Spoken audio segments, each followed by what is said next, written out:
Երկու անհատ մի օր հանդիպեցին միմյանց։ Հանդիպեցին ու ճանաչեցին։ Ճանաչեցին ու սիրեցին։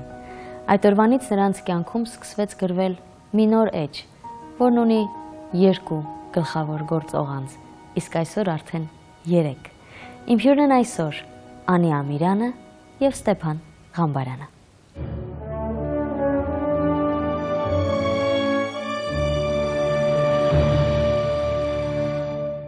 Բարի երեկո Անի, բարի երեկո Ստեփան, ուրախ եմ ձեզ տեսնել Սպիտակ անկյունում։ Մի տեսակ, որ նայում ես ձեր զույգին, այնպիսի տպավորություն է, որ ամբողջ կյանքում էսպես է եղել։ Այսինքն չկա այն սահմանագիծ, իսկ երբ նրանք հանդիպեցին, իսկ երբ էին նրանք դեռ առանց միմյանց։ Ես կարծում եմ երբեք։ Ինձ թվում է մենք տենց միշտ միասին ենք եղել, միշտ համակարծիք ենք եղել ամեն հարցում, այսինքն իհարկե իրան տարաձայնություններով հանդերձ, բայց մինչև անդրադառնալ հարցին ուզում եմ քեզ ողջունել, միանգամից պատասխանեցի, շատ ուրախ եմ, որ այստեղ ենք։ Ես համաձայն եմ, որովհետև ես երբեմն որ մտածում եմ այդ հարցի շուրջ, ինձ թվում է չկա այդ ժամանակի տարանջատումը, որովհետև մի ընթացք, որ ինձ հարցնում էին, կամ ասենք որևէ խոսակցության ժամանակ, ասում են հիշում ես այն ժամանակ, կամ միմյանց, որ դիմում ենք այդպես, ինձ թվում է, որ մենք տենց այդպես շարունակում ենք ապրել միասին։ Երբ հանդիպեցիք միմյանց առաջին անգամ, ճանաչեցիք, թե ժամանակ էր հարկավոր։ Ես ճանաչեցի, որովհետև Ստեփանը շատ մի տեսակ այնտեղ, որտեղ ես էի և նա մտավ, ինքը շատ տենց տեսակ շատ ինքնավստահ, շատ տենց հետաքրքիր մուտք ունեցավ ու ես որ տենց իրան անկեղծ ասեմ, սա ոչ թե սեր առաջին հայացքից, ես երբեք տենց բաների վրա ուշադրություն չեմ դարձել, ինձ համար դա տենց միֆ ա եղել, էլի, որ հնարավոր է սեր առաջին հայացքից, բայց այն, որ ինչ-որ մի բան հոգով, սրտով զգում ես, որ այս ուղղակի հանդիպում չի, այ ինձ մոտ այդպիսի տպավորություն էր, հենց առաջին հայացքից, ու ես սխալվեցի։ Ով առաջինը սեր խոստովանեց։ Ես։ Հենց նույն օրը։ Հենց նույն օրը։ Ինչպես նույն օրը։ Այդպես, ես ինքս շատ ահավոր զգացմունքային տեսակ եմ ու ես չեմ կարողանում իմ մեջ պահել այն զգացմունքները, այն զգացողությունները, որ ես ապրում եմ։ Ու ես պետք է կիսվեմ, այդ օրը, այդ պահին ես ինչ զգացի, հնարավորինս փոխանցեցի։ Իսկ ես մտածելով, որ դերասան է, այսօր հրապուրվեց, վաղը կանցնի, հետո վաղը կանցնի, մյուս օրը կանցնի, լավ այն մյուս օրը կանցնի, հետո հասկացա, որ չէ, ես ինքս եմ ուզում ընթացք տալ այդ հարաբերություններին ու փառք Աստծո։ Ստեփան, դու քո հարցազրույցներից մեկում ասել ես, որ առաջին անգամ Անիին տեսել ես հեռուստացույցով Հայրենի իմ տուն տեսահոլովակի մեջ։ Եթե դու առաջին անգամ հանդիպեցիր նրան, այսպես առերես և սեր խոստովանեցիր, ապա այդ ժամանակ, երբ որ տեսար հեռուստացույցով, ցանկություն չառաջացավ գնալու, գտնելու։ Չեմ կենտրոնացել այդ պահին, որ հետո ես փորձել եմ երևի այդ ժամանակ, եթե ինչ-որ մեկին հավանում ես ու գիտես, որ իրան այդ գտնելը կամ գնալ տեսնելը մի քիչ անհեռանկարային է, չես խորանում էլ այդ ճանապարհով ու փորձում ես քո կյանքը շարունակել այլ ուղիով, հա, քո ճանապարհով փորձում ես գնալ։ Ու ես երբեք չեմ մտածել, որ իրան երբևէ կտեսնեմ։ Ու որ իրան տեսա ես առաջին անգամ, չեմ ճանաչել որպես Անի Ամիրյան, որպես այդպեսին ինքս էլ մի քիչ ցրված եմ, էլի մտքերով իրան հանդիպեցի ու իրան տեսա, միանգամից հավաքվեցի ու սիրահարվեցի։ Ինչ ես կարծում, ինչը գրավեց քո մեջ Անիին։ Ըստ քեզ, ոչ ըստ Անիի։ Չգիտեմ, դժվարանում եմ պատասխանել, այնքան շատ բան կա գրավիչ իմ մեջ երևի, որ… Օրինակ։ Ես մի չումորով պատասխանեցի, չգիտեմ, չեմ կարող տենց կոնկրետ պատասխանել։ Ինչը գրավեց։ Ես էլի ասացի սկզբում, որ գիտեք, երբե մի քիչ դժվար է երևի հանդիպում տենց տղամարդկանց, որ մի տեսակ տեսնում ես ու հասկանում ես, որ քոնն է։ Հենց առաջին հայացքից, երբ որ ինքը հայտնվում է այդ ասպարեզում, դու հասկանում ես, որ ինքը քոնն է։ Ու ես ինքն հենց եկավ ու նստեց իմ կողքին, շատ տենց ինքնավստահ, համարձակ եւ վստահ էր, որ ես այլ տարբերակ չունեմ, ես պիտի խոսեմ, ես պիտի ընթացք տամ հարաբերություններին ու այդ երևի ինձ ամենաառաջինը դուր եկավ։ Այդ ինքնավստահությունը, այդ ուժեղ լինելու քո սիրելի աչքերի մեջ ուժեղ լինելու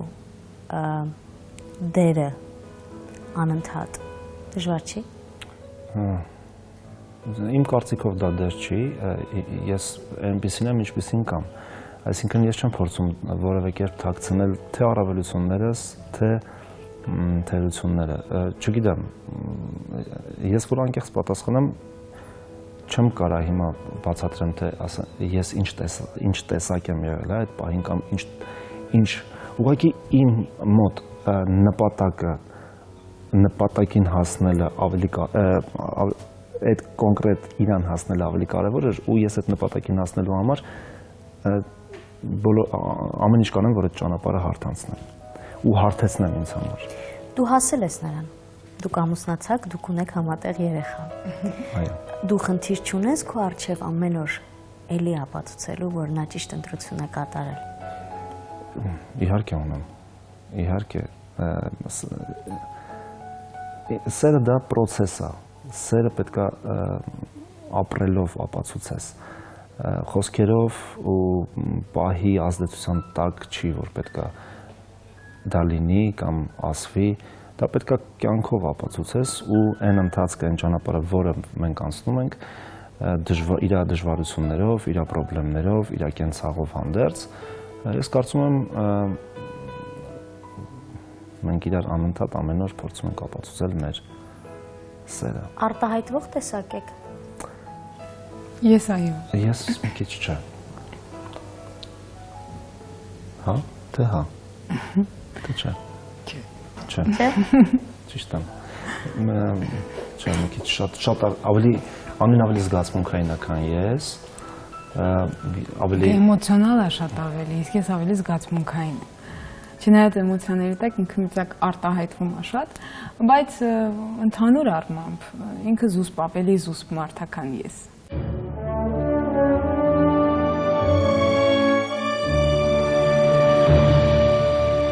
Երբ ես նայում եմ ձեզ, երբ ես լսում եմ ձեզ, ինձ մոտ այնպիսի տպավորություն է, կարծես ձեր մոտ ամեն ինչ կատարյալ է։ Իհարկե դա այդպես չէ։ Որ հատկանիշն է միմյանց մեջ, որ կարող է ձեզ հունից անել։ Ստեփանի մոտ ինձ թվում է աշխատասիրությունն է, որ ինձ կարող է հունից հանել, որի հետևանքով մենք ունենում ենք շատ խնդիրներ, որի հետևանքով ինքը ցրված է, ինքը չի լսում երբեմն ես ինչ եմ ասում, ես լինելով շատ զգացմունքային մարդ, շատ ես էլ ինչ որտեղ էմոցիոնալ, թվում է թե հանգիստ եմ, բայց իմ մոտ պետք է ինչ-որ իրադարձություններ կատարվեն իմ շուրջը, ես կարող է չլինեմ ակտիվ դերում, պասիվ լինեմ ավելի, բայց պասիվ կյանք չեմ սիրում, երբեմն ինքը պասիվանում է այդ իր շատ աշխատանքից եւ դա միակ տարաձայնությունը մեր երևի դա է, որ ինքը շատ է աշխատում։ Ես իրականում հանդուրժող եմ, Անի հետ միանշանակ համաձայն եմ, շատ հանդուրժող եմ ես ու շատ ներող, գիտեք, եթե որևէ բան ինձ դուր չի գալիս, հիմա որ կոնկրետ ուզենամ հիշել, որևէ այդպիսի բան, որ ինձ օրինակ դուր չի եկել, չեմ կարող, որովհետև ես պահի ազդեցության տակ կամ այդ պահը օգտագործելով ինքս իմ մեջ գտնում եմ այն պատճառը, որը արդարացնում է, որը կարդարացնի, հա, դիմացինին։ Ու դրանից ելնելով ես հարթում եմ ինքս իմ մեջ նախ եւ առաջ այդ խնդիրը։ Փորձում եմ իհարկե իր տեսանկյունից նայել հարցին եւ հարթել խնդիրը։ Ու այս առումով ես երևի որևէ կոնֆլիկտ չունեմ։ Ինքս էլ մեկ-մեկ ինձնից հոգնում եմ, որովհետեւ շատ եմ աշխատում, շատ եմ հոգնում ու իրականում այն ինֆորմացիան, այն պրոբլեմներն ու խնդիրները, որը կա դրսում, իսկ դրսում դրանք շատ են։ Դու անդադ դրանցով լցվում ես, ուզես թե չուզես, ու դատարկվելու տունը որտեղ է։ Տունը։ Գալիս ես տուն ու ինչ որ մի ժամանակ է պետք, ինչ որ մի ընթացք է պետք, որ դու պրոստը դատարկվես ու մտնես այդ կյանքի մեջ, այդ կյանքը, երեխա, կին, մայր, չգիտես։ Ու այդ իմ մոտ այդ ընթացքը երևի նյարդայնացնում անեին, որը շատ բնական է, կարծում եմ նյարդայնացներ որևէ այլ անգամ Անիի բնավորությունը չունեցող կնոջ, իսկ Անին ունի երաշալի բնավորություն, որը որ իդեալական է մեր հարաբերությունների համար։ Թվում է, թե Անիի ձայնը երբեք չի բարձրանում, չնայած ես նրան ջղայնացած տեսել եմ։ Այնուամենայնիվ, դու կարողացել ես հասցնել նրան բարձր նոտաների։ Ես էլ տեսա։ Դու էլ ես տեսա։ Ես էլ տեսա, ու էլ աշխատում եմ չջղայնացնեմ։ Գործ չունես։ Որ պահից եսը դարձավ մեր, մինչև ամուսնություն, թե ամուսնությունից հետո։ Ես կարծում եմ մինչև ամուսնությունը, եւ դա էր պատճառը, որ որոշեցինք ամուսնանալ։ Լավ էր մեզ եսը դարձած մենք որոշեցինք, որ տենց պիտի ապրենք ծմա։ Ինձ թվում է մինչև Ստեփանի առաջին անգամ ամուսնացած լինելը քեզ չի խանգարել։ Երբևէ։ Ոչ մի հարց մեջը չի ծագել, ոչ մի։ Երբևէ, ես հաշտ եմ այդ խնդրի հետ, եթե դա խնդիր է։ Ես հաշտ եմ իր նախկին անցյալի հետ։ Այնպես որ Ետ չեք նայում։ Միշտ պետք է առաջ նայել, ոչ թե ետ։ Անցյալի սխալները, նո իհարկե սխալներ ես հարաբերական իմաստով եմ ասում, որովհետև այն ինչ որ դու արել ես, այն ինչ որ դու ապրել ես, քոնն է։ Որևէ մեկինը չի, սխալը ճիշտ է, դու դա չես բարձրաձայնում։ Ու ես կարծում եմ ճիշտ է ետ չնայել։ Այդ մեղմ ասած թերությունները հաշվի առնելով պետք է քայլել առաջ։ Անի, դու աշխատում ես հիմա։ Ոչ։ Ինչքան ժամանակ է չես աշխատում արդեն։ Երևի 1 տարի, 2-3 ամիս։ Բայց մինչ այդ ապրում էիր բավականին ակտիվ աշխատանքային կյանքով, դասավանդում էիր։ Գուցե սա է նաև պատճառը նրա, որ դու վրդովում ես նրանից, որ Ստեփանը շատ է աշխատում։ Քո ազատ ժամանակը գուցե այդ իմաստով ավելի շատ է։ Ես հիմա ավելի քիչ ունեմ ազատ ժամանակ, քան Մարտայի պատճառով։ Այո, երբ աշխատում էի։ Առիթով։ Այնպես որ ես հիմա շատ զբաղված եմ առավոտը ժամը 8-ից մինչև մյուս առավոտ ժամը 8-ը։ Այսինքն իմ աշխատանքի հիմա շատ է, երբեմն երբ որ մամաները ասում էին, չէ, մենք ուզում ենք գնալ աշխատանքի, երբ երեխա կա տանը, ես չէի հասկանում, բայց հիմա շատ ավելի լավ կլիներ, որ ես գնայի աշխատանքի, իմ աշխատանքը ավելի քիչ կկրճատվեր,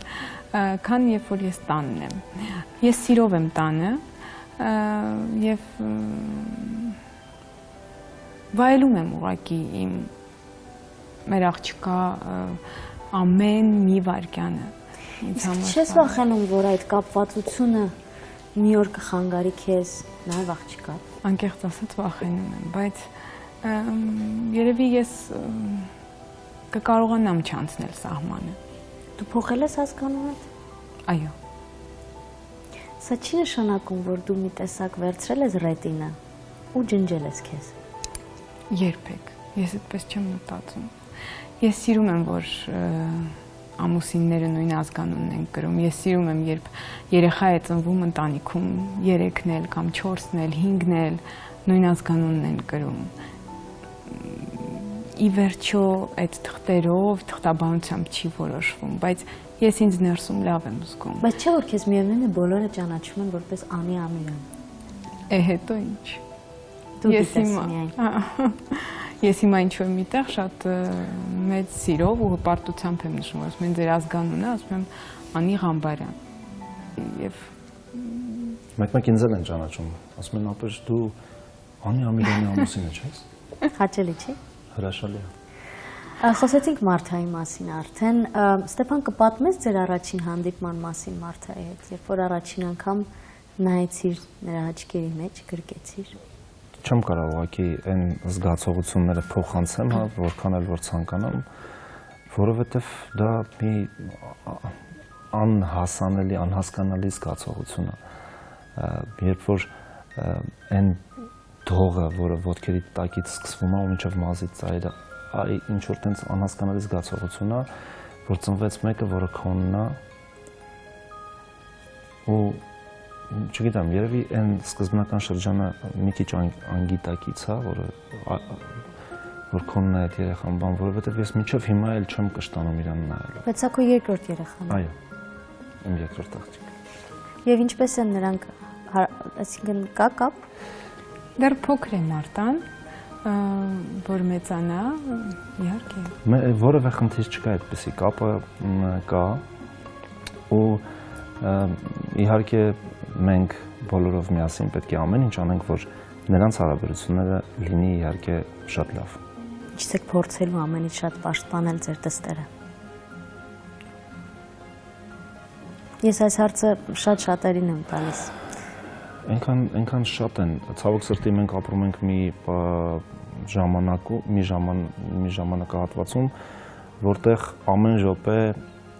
չգիտես թե ինչպես կզարգանան դեպքերն ու իրադարձությունները։ Մենք անհասկանալի աշխարհում ենք ապրում ու մեզ շրջապատող իրականությունը իրականում գունավոր չի, ոնց որ մենք ենք պատկերացնում, ոնց որ մենք ենք ապրում։ Ինքը ամեն վարքյան պայթունավտանգ է, ամեն վարքյան լի է պրոբլեմներով ու երբեմն ես ինքս որ մտածում եմ, ես սարսափում եմ, որովհետև ես մտածում եմ, որ հիմա որ արդեն ամեն ինչ այսպես հասունանում է, հա, գնալով, որովհետև նա լուցկի է պակասում, որ ամեն ինչ պայթի։ Ես ինձնից հետո մտածում եմ, բա մեր երեխաները, մեր երեխան ինչ պետք ոնց է ապրելու, ինչ աշխարհում է ապրելու, ինչ հասարակության մեջ է մեծանալու, ովքեր են նրան շրջապատելու։ Արդյոք այն սկզբունքները, այն ավանդույթները, այն ամեն ինչը, որին որ մենք հավատում ենք, ինչպես որ մենք դաստիարակվել ենք, չէ, մենք այլ կերպ ենք դաստիարակվել, բայց մենք հիմա ուզենք թե չուզենք չենք կարող այդ դաստիարակությունը փոխանցել, որովհետև պետք է ժամանակի մեջ քայլես, որ ժամանակի շունչը լինես, որ կարողանաս ժամանակի մեջ տեղավորվես, այլապես դու կմնաս հետ, կդառնաս քավության նոխազ կամ իզգոյ, հա, այդ բառը չեմ կարող գտնել հայերեն։ Դրա համար մի տեսակ ինչքան էլ որ փորձենք հիմա որևէ բան ասել, անհասկանալի է ինչից պետք է պաշտպանել։ Նո երևի ամեն ինչից եւ ոչինչ։ Բայց չեք կարծում, որ մեր ծնողներն էլ իրենց հերթին ունեցել են այդ նույն մտավախությունները։ Չէ,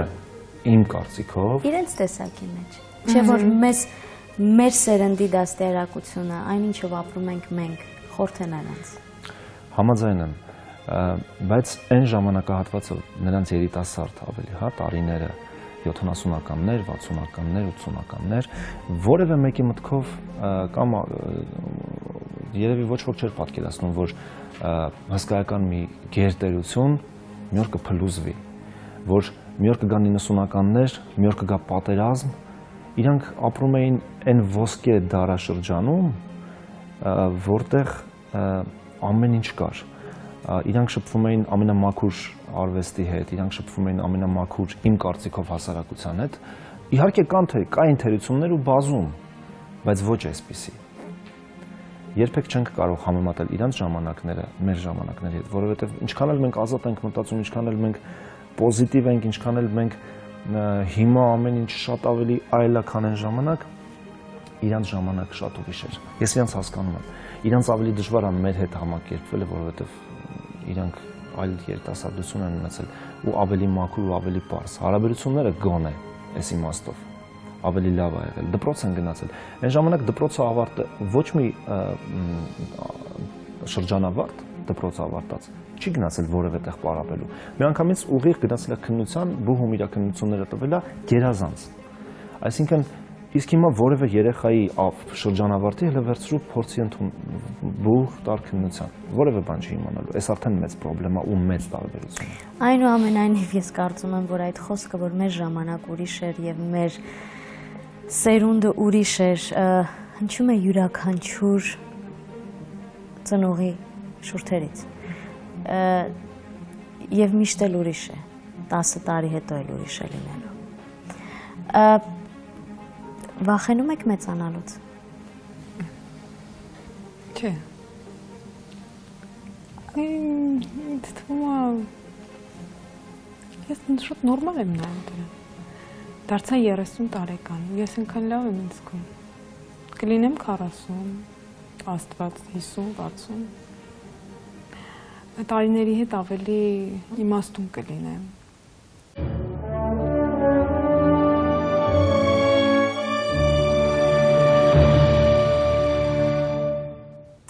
Անի գիտես, երբ որ ես նայում եմ քեզ, միայն իմ տպավորությունը չի այդպեսին, ինձ թվում է, որ միայն հրեշտակների թևերն են քեզ պակասում այստեղից, գուցե երբեմն նաև հայտնվում են, ես չգիտեմ, բայց այս հանգստությունը քեզ չի ջղայնացնում մեկ-մեկ։ Չէ, բացարձակ։ Իրականում թե դա այն հանգիստ հատվածն է, որտեղ որ այդ քո բռնկուն դերասանական վիճակը շատ արագ, այսպես փափուկ բամբակի մեջ է դրվում, բայց միևնույն ժամանակ շատ իմաստուն հայացքի ներքո։ Հա, շատ ճիշտ մեկնաբանեցիր, մի հատ ուղղակի օրինակ բերեմ, ի հավելում քո ասացի, ես ինքս որ գալիս եմ տուն, շատ ակտիվ եմ, շատ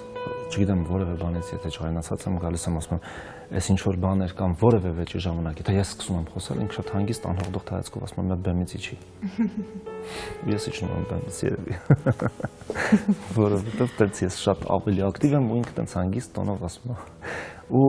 եթե այդ իրավիճակը փորձես պատկերացնել, հա, եւ որ դու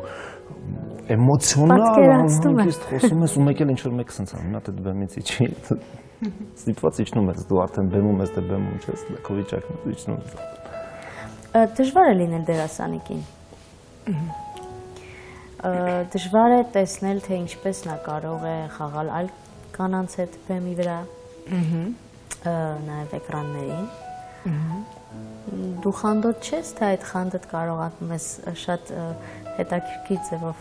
թաքցնել քո ժպիտի տակ։ Դա կարողանում եմ իհարկե, բայց ոչ իր դեպքում, ես իրենից ոչինչ չեմ թաքցնում, եթե ես ինչ-որ բան զգում եմ, ապա ասում եմ։ Տվյալ դեպքում ես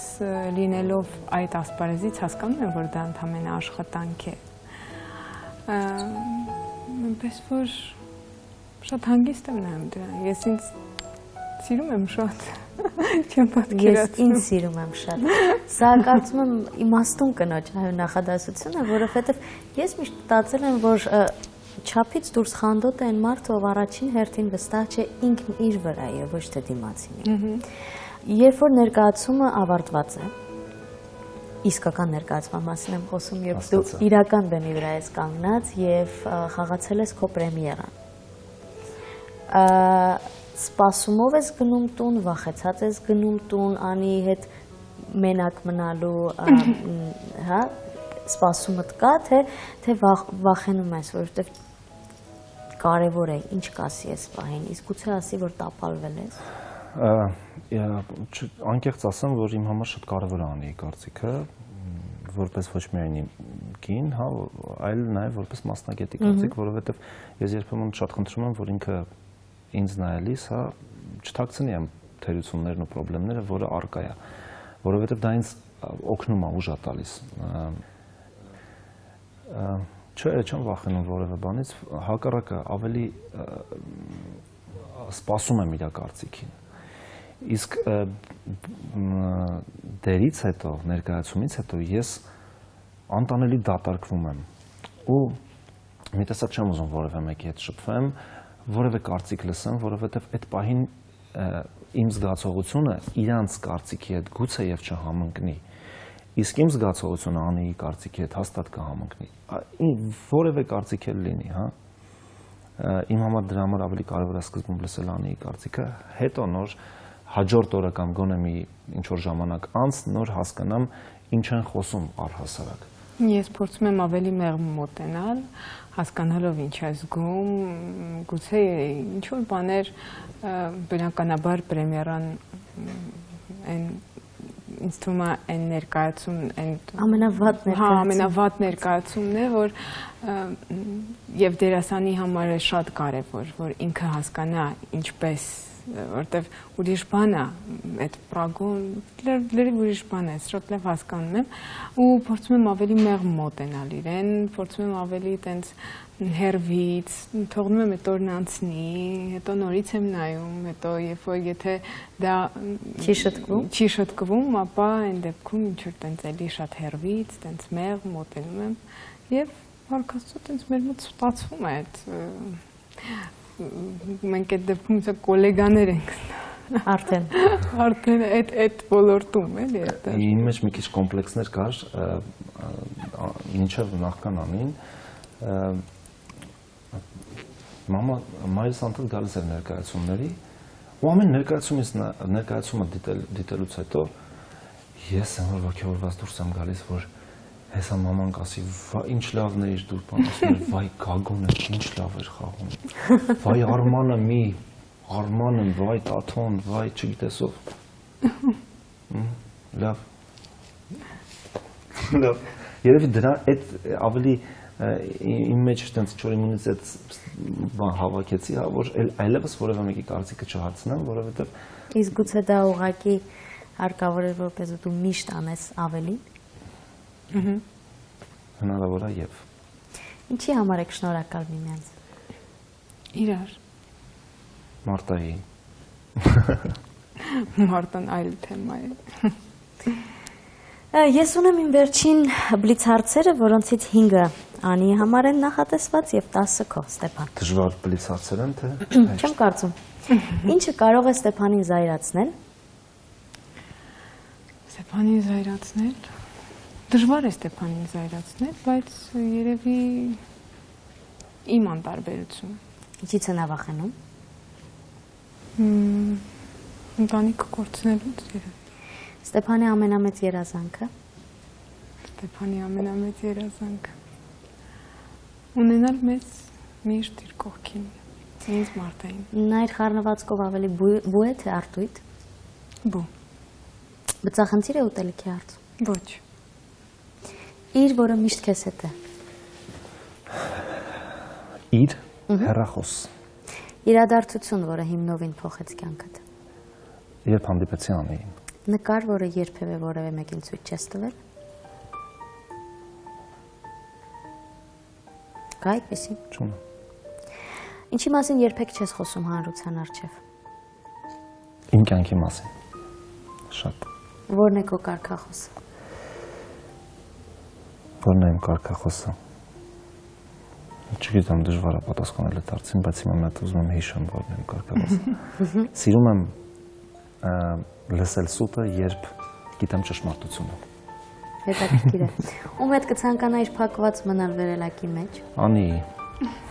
Ավարտիր խնդրում եմ հետևյալ արտահայտությունը. կյանքն ինձ համար անիմաստ կլիներ, եթե Ես չունենայի Անիին եւ Մարտային։ Եթե իմանայիր, որ մինչև կյանքիդ վերջը մնացել է 90 րոպե, ինչ կանեիր այդ ընթացքում։ Կապրեի սովորական կյանքով իմ առօրյա որևէ մեկի չանհանգստացնելու։ Կգայի տուն, աշխատանքի հաստատ չէի գնա։ Եթե բռնեիր ոսկե ձկնիկին, որը կլիներ քո առաջին ցանկությունը։ Ինչ գլոբալ պատասխանեմ, շատ կուզենայի, որ շատ ու շատ հարցեր կուզենայի, որ մարդիկ ազնիվ լինեին շատ, պարզ։ Ինչ է քեզ այսօր պակասում կատարյալ երջանիկ լինելու համար։ Ոչինչ։ Ես այնպիսի խաղաղություն եմ զգում ձեզանից եւ ուզում եմ տարիներ անց, 10 տարի, 20 տարի, 30 տարի հետո էլ այս նույն խաղաղությունը ձեզ հանդիպելով զգամ ու տեսնեմ։ Շնորհակալություն։ Մենք էլ շատ ճիշտ ասած չգիտեի ինչ տեսակ կընթանա մեր զրույցը, բայց շատ իրոք դրական մթնոլորտում անցավ։ Իհարկե շատ բան կախված էր քեզնից, շնորհակալություն, որ իրոք ստացվեց մեր խոսակցությունը։ Շնորհակալ եմ։ Այսպիսին էր Անի եւ Ստեփան Ղամբարյանների Սպիտակ անկյունը։ Սպիտակ անկյունում։ Շնորհակալ եմ։ Կհանդիպենք։